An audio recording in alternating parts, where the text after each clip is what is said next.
Hello, everyone, and welcome to this important episode of Ignition Time. We have some big news as it pertains to the new $3.5 trillion stimulus package and the infrastructure package.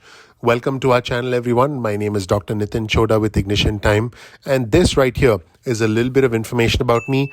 You'll learn more about who I am, what my journey has been like, and why you should listen to me.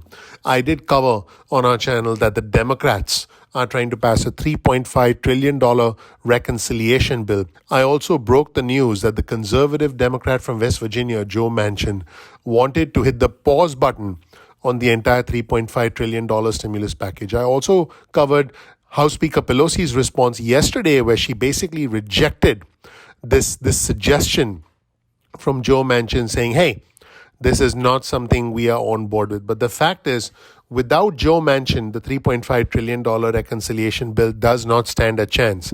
In fact, this one man is standing in the way of the fulfillment of the Biden agenda. He is a thorn in the side of all the Democrats, and I can tell you that House Speaker Pelosi, the Senate Majority Leader Chuck Schumer, must be having many meetings discussing how they can give Joe Manchin what he wants. So what does Joe Manchin want? Well, folks, we have a scoop, and this scoop comes from Axios. Here's the headline of an article on your screen from Axios. Joe Manchin backs as little as $1 trillion of President Biden's $3.5 trillion plan. In fact, Joe Manchin, the conservative Democrat from West Virginia, has privately warned the White House and other congressional leaders that he has specific policy concerns with the $3.5 trillion stimulus bill that President Biden wants, and he can support just $1 trillion.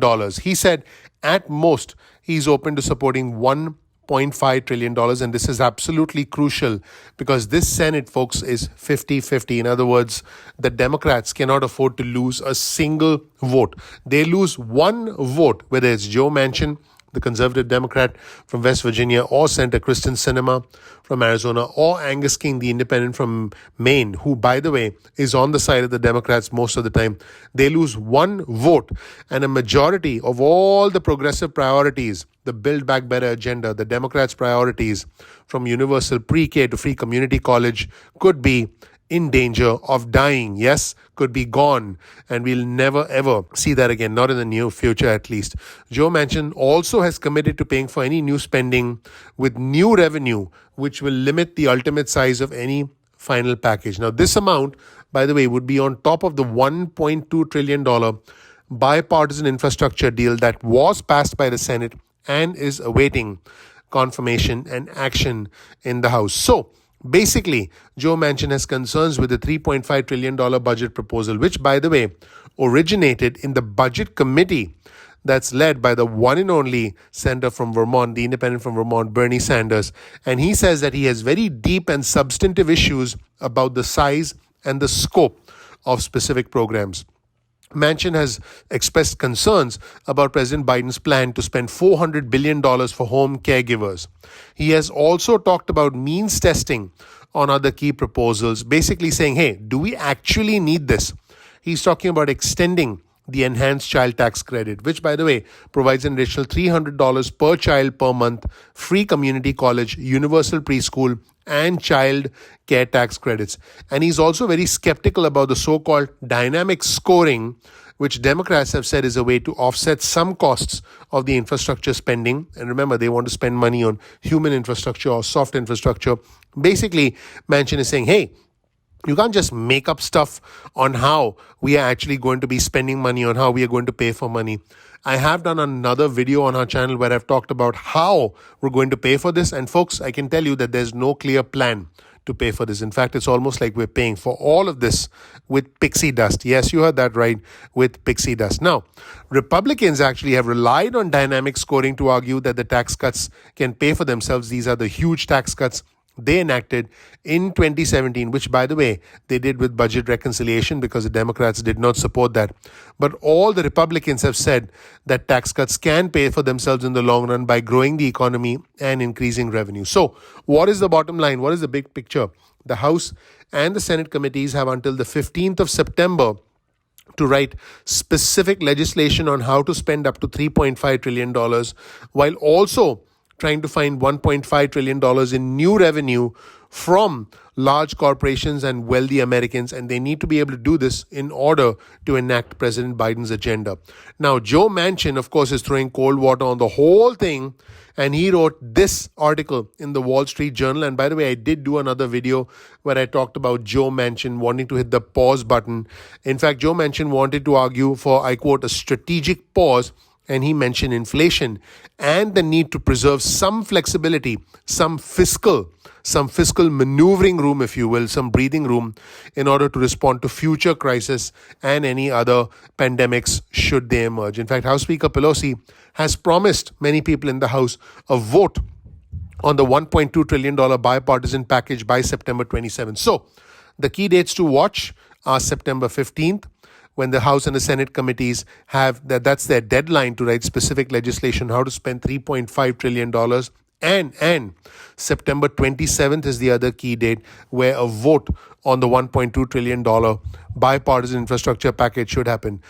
Now, President Biden, who was speaking at the White House, said, Joe at the end has always been there. And he said, he's always been with me. I think we can work something out. I look forward to speaking with him. So basically what is happening, folks, is during the previous $1.9 trillion American Rescue Plan, Joe Manchin actually forced President Biden into lowering the amount of unemployment assistance and into raising the income limits on who would receive $1,400 direct stimulus checks. Now, the president and the White House still feel optimistic that they can reach a deal. And Joe Manchin, when he wrote the Wall Street Journal article, did not close the door to future negotiations. It seems like he was expressing his concern. So the big question is, can Joe Manchin still be persuaded to support a $3.5 trillion stimulus package? The short answer at this point in time appears to be no. However, Joe Manchin has signaled a willingness to spend up to $1.5 trillion.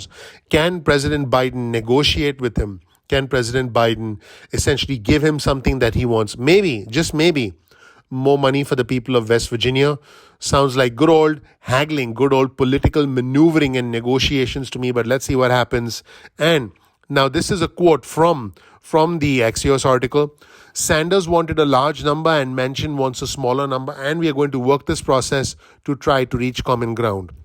There is a wide spectrum of opinions in the Democratic caucus, and plenty of negotiation will take place, but we will continue to get this done, finding common ground. And folks, while Manchin argues that the number should be 1.5 trillion and not 3.5 trillion, here's a very interesting comment from the prominent House congressman, the majority whip in the U.S. House of Representatives, the Democrat James Clyburn, who represents South Carolina's 6th district. By the way, he helped President Biden become president because he played a very important role during the primary process to help President Biden become the Democratic nominee. This is what James Clyburn told Jim Acosta from CNN. He said, the $3.5 trillion figure for budget reconciliation is just a ceiling and not a floor. A very interesting comment. In fact, Clyburn said that there is $2 trillion worth of negotiating room. This is a very, very big statement, considering that progressives like Bernie Sanders, the independent from Vermont, and the one and only Congresswoman Alexandria Ocasio-Cortez from New York have actually said that $3.5 trillion is already a compromise. This is big news, everyone. This means that the Democrats are already recalibrating in the Manchin era, if you will, and saying, hey, you know what, we'll settle for 1.5 trillion. It was our idea. It's not Manchin who's backing us into a corner, which, by the way, is exactly what's happening. Let's roll the tape and hear the House Democratic Whip, James Clyburn, talking to Jim Acosta from CNN. This is a very crucial segment. Let's roll the tape and watch. Ceiling of 3.5 trillion is just that, a ceiling.